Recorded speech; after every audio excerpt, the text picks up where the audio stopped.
François Baroin, on va voir l'angle politique maintenant, les conséquences politiques de cet accord. Farida Settiti, bonsoir. À récapituler quelques-unes des déclarations qu'on a entendues durant ces 4 dernières années.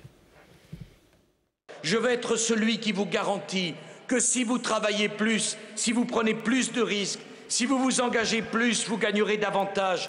Près de 5 ans plus tard, ce discours n'apparaît plus que comme un slogan de campagne. Ouvriers, employés et même cadres se disent déçus. Pour le Premier ministre, la situation économique de la France est dramatique. Fini le travailler plus pour gagner plus. Désormais, les Français devront se serrer la ceinture. Je crois que désormais nos concitoyens sont conscients des risques que font peser les déficits et l'endettement. Le mot de faillite n'est plus un mot abstrait. Notre souveraineté économique, financière et sociale exige des efforts collectifs et prolongés, et même quelques sacrifices. Un discours que refuse le socialiste Jean-Marc Ayrault.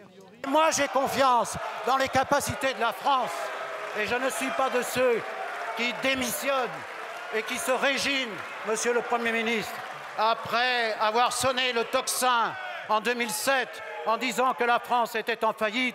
Et le responsable de cette faillite pour la présidente du Front National, c'est l'euro. La réalité, c'est qu'aujourd'hui, notre continent est en faillite et que l'échec de la monnaie unique apparaît à tous de manière éclatante. Et le président du MoDem d'enfoncer le clou. Ce que vit la France, c'est un affaiblissement continu depuis des années et des années, une anémie toujours plus grave. Avant la présidentielle, les Français ont encore 5 mois pour se décider, reconduire ou ne pas reconduire Nicolas Sarkozy. Monsieur Baroin, d'accord, il y a la crise, mais déjà en septembre 2007, François Fillon disait qu'il était à la tête d'un État en faillite. On s'attendait à ce moment-là à ce qu'il y ait des mesures, rien. Et aujourd'hui, est-ce que ce n'est pas un peu trop tard? Cette crise, il ne faut quand même pas oublier d'où on vient, cette crise est unique, elle est inédite. Elle est d'une violence probablement supérieure à la crise de 29. Elle est venue des États-Unis, d'un système de subprimes, où on a fait des fantaisies avec de l'industrie financière, on a mis en place des logiciels, on a fait travailler des polytechniciens pour avoir un système de rapidité incroyable, d'action sur les marchés, et on prend des positions sur des titres qu'on n'a même pas. Ça fait exploser le système bancaire mondial. Ensuite, il y a eu Lehman Brothers, là aussi l'épicentre aux États-Unis. Et l'administration américaine de l'époque a dit on va faire un exemple. Et là, on s'est aperçu que toutes les banques étant interconnectées, ça a provoqué une crise bancaire mondiale, une récession.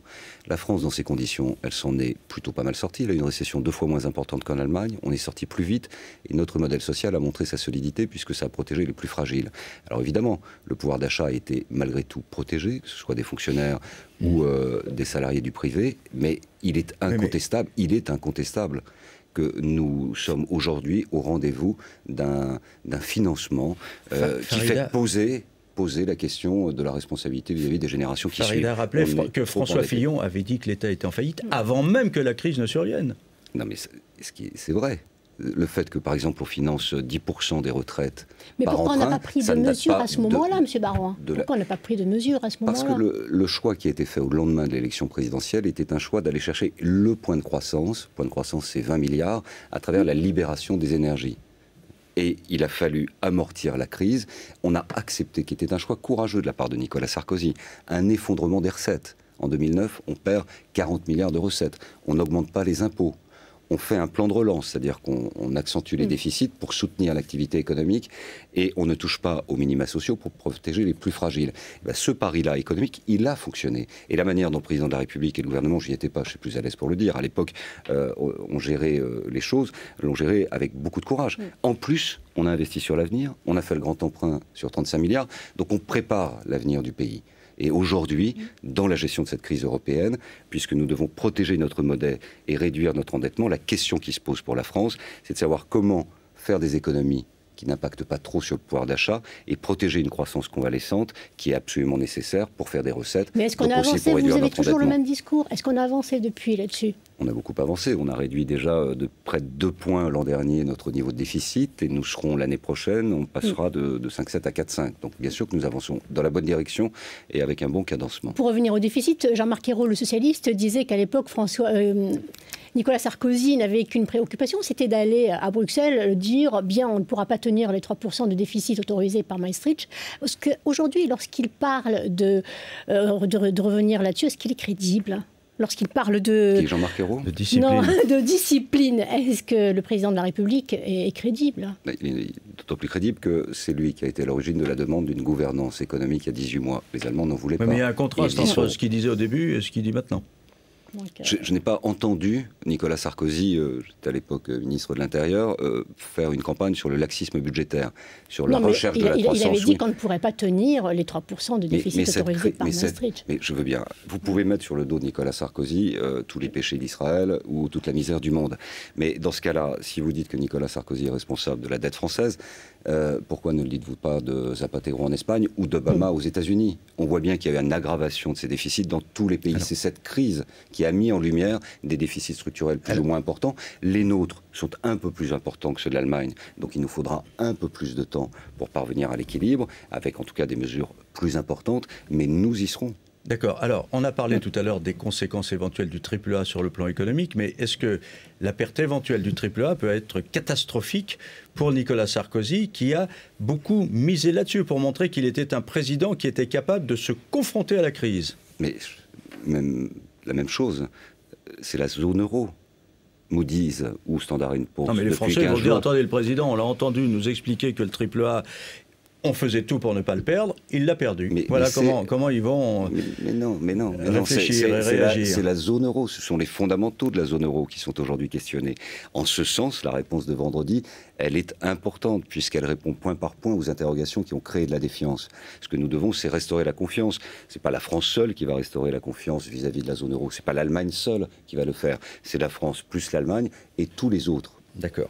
Alors, à Toulon, on a entendu Nicolas Sarkozy dire que les Français n'étaient pas responsables des difficultés que nous connaissons. Mais il n'a pas dit qui était responsable. C'est qui ? Pour beaucoup, je pense, un système de fonctionnement très interconnecté. Je pense que l'industrie financière, avec les modèles mathématiques que j'évoquais, ou les produits satellitaires style les subprimes, c'est-à-dire au fond spéculer, manipuler les cours ou ce genre de choses, ça c'est une cause de la responsabilité. Et les politiques ont laissé faire. Deuxième point, me semble-t-il, c'est que nous dépendons beaucoup aujourd'hui pour le financement de nos politiques publiques des marchés. Comme je l'évoquais tout à l'heure, il y a 25 ans ou 30 ans, les États se finançaient auprès de leur banque centrale. Aujourd'hui, ils se financent pour une large partie, auprès des marchés financiers. Si on met de côté les spéculateurs et les manipulateurs de cours, contre lesquels nous sommes en guerre, demeurent les marchés. Ces marchés, c'est le point de rencontre entre l'épargnant, l'investisseur, et celui qui a besoin d'argent pour financer ses projets. Eh bien, cette rencontre-là nécessite de la confiance. Et donc, le combat que nous avons à mener, qui est un combat politique, c'est vrai, mais un combat également économique, budgétaire et fiscal, à l'échelle européenne, c'est un combat de confiance. C'est pour ça que j'ai parlé de choc de confiance depuis plusieurs semaines. Alors justement, en parlant de confiance, François Bayrou dit qu'il faut faire refaire de la France un pays de production. Mais est-ce que c'est possible dans une Europe ouverte à tous les vents ? Elle est très ouverte, c'est sûr. Tout le monde ne joue pas forcément les mêmes règles du jeu. Enfin, on va aller vers du mieux. On a une organisation mondiale du commerce qui a des négociations très difficiles. Mais quand vous voyez par exemple que la Chine, pour partie à la demande française, au moment du G20, a accepté de fixer un rendez-vous pour la convertibilité de sa monnaie, ça veut dire qu'on va rentrer dans un champ où le match sera un peu plus équilibré. À la question, est-ce que l'on peut avoir de la production industrielle? La réponse est oui, et c'est déjà le cas. La France, cette année, pour la première fois depuis plus de 10 ans, est positive en solde de création d'emplois dans le domaine industriel. Donc là aussi, nous reprenons une partie du terrain perdu, et vous avez le crédit impôt recherche, et vous avez le fonds stratégique d'investissement, et vous avez OSEO, et vous avez les emprunts d'avenir. Donc moi, je suis assez confiant sur la capacité de reconquête d'un territoire industriel. Concrètement, sur la Chine, vous voulez dire que vous allez imposer une taxe? Je ne comprends pas cette question. Une taxe, non, il y a une organisation mondiale il y a une organisation mondiale du commerce. L'importation. La Chine, cette question à l'échelle européenne, elle se posera. Oui, parce que Nicolas Sarkozy, candidat à la présidence de la République, avait dit qu'il allait s'occuper de ces questions.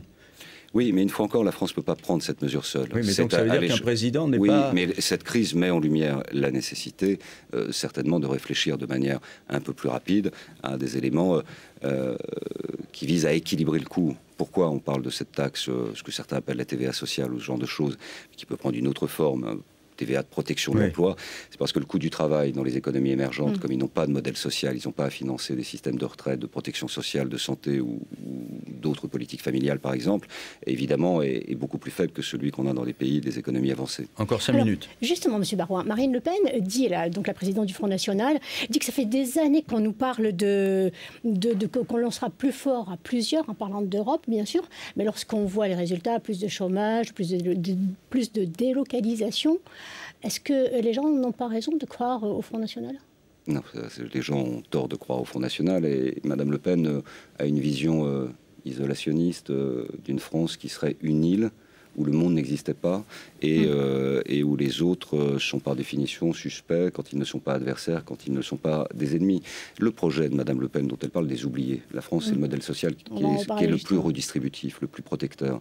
Et donc dire ça, c'est aussi affaisser un pacte social qui fonctionne. Lorsque vous êtes en difficulté en termes de logement, vous avez des centres d'hébergement, vous avez un maillage social, vous avez un territoire, vous avez des associations qui font un travail remarquable. Mais je mets ça de côté. Le projet du Front National est un projet qui n'a aucun sens sur le plan économique. Et les premiers à être victimes du projet du Front National, ce serait aujourd'hui peut-être les premiers à se dire tiens, parce qu'on est un peu dans la difficulté, on va voter extrême droite.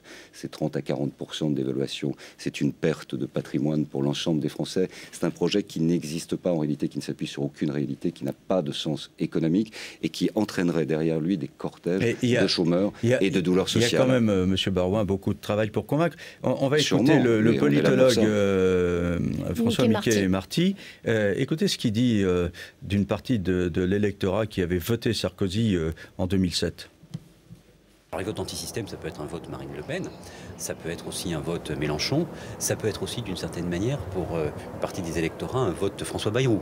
C'est vrai que ces trois sensibilités-là peuvent bénéficier de cette France invisible, de cette France qui s'estime insuffisamment prise en compte. Alors, M. Baroin, cette partie de l'électorat qui a voté Nicolas Sarkozy en 2007 se sent aujourd'hui abandonnés, délaissés. Comment comptez-vous les convaincre? Bon, elle ne l'est pas une fois encore. C'est ce qu'on me dit sur le terrain, en tout cas. Pas partout. Je vous assure que... Non, mais je suis un élu de terrain et il se trouve que Le Pen était en tête face à Chirac dans mon département en 2002. Donc je sais de quoi je parle. Et je connais les gens et l'état d'esprit de ces gens qui ne sont pas racistes, antisémites ou xénophobes, mais qui... Une partie. Perdu. Ça existe encore. Perdu. Oui, mais c'est aussi... et qui n'ont plus confiance dans les politiques. Il faut aussi mettre en lumière la réalité de ce modèle social qui est important. Nous avons, je crois, aujourd'hui mis en place des dispositifs de protection. Un bouclier social, le RSA, mis en place à l'initiative de Nicolas Sarkozy, c'est un bouclier protecteur. Mais le fait de faire travailler ces personnes qui bénéficient du RSA, le Front National ou Madame Le Pen, que l'on présente comme normalisée sur le plan, je dirais, du Front National ou de l'extrême droite, porte un projet politique d'extrême droite, c'est-à-dire de repli sur soi, et au fond qui alimente et flatte les bas instincts. C'est ça la réalité du discours de l'extrême droite, qui n'a pas changé selon le prénom du ou de la candidate de ce parti politique. Et flatter les bas instincts en période de crise, évidemment, ça peut entraîner certaines personnes dans une impasse. Eh bien, c'est notre responsabilité, dans les semaines et les mois qui viennent, de montrer que c'est une impasse. Et que les premières victimes de ce projet, ce sont naturellement les plus fragiles. Parce que c'est ceux qui résisteraient le moins à l'explosion de ce que représente aujourd'hui le projet économique. Donc il faut dénoncer la réalité du projet économique du Front National. Justement, à propos du projet économique, la France souhaiterait que la Banque Centrale Européenne annonce qu'elle rachètera la dette des États pour éviter la spéculation. Très bien. Marine Le Pen, elle dit, mais il faut sortir de l'euro. Nous sommes dans une monnaie surévaluée par rapport à ce que nous pouvons faire. Et comme ça, la Banque de France pourra annoncer qu'elle rachètera la dette de la France. Elle arrêtera la spéculation. Oui, mais que l'extrême droite réfléchisse à l'histoire. Réfléchisse à la sienne. Il y a des économistes qui sont d'accord avec ça. Hein. Mais c'est pas parce qu'il y a des économistes qui pensent que c'est droite. Oui, enfin, je veux dire, il ne faut pas prendre toutes les mouches qui volent pour des idées non plus.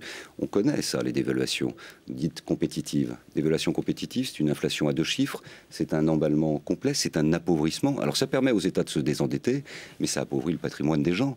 Et pourquoi on a fait ça? Et pourquoi on veut protéger coûte que coûte, évidemment, une augmentation des prix? Parce que la conséquence de la dévaluation ou de la sortie de l'euro, c'est une explosion des prix. Et qui sera les premières victimes, comme je l'évoquais, ceux qui n'ont pas de moyens, puisqu'ils ne pourront plus accéder à ces prix. Donc c'est une impasse politique, et c'est une impasse économique, et d'une certaine manière, c'est un mensonge des deux. Monsieur Baroin, quand on voit dans les sondages tout sauf Sarkozy, Oui, Sarkozy, que le slogan « Travailler plus » est devenu pour les gens « Travailler plus pour gagner moins ».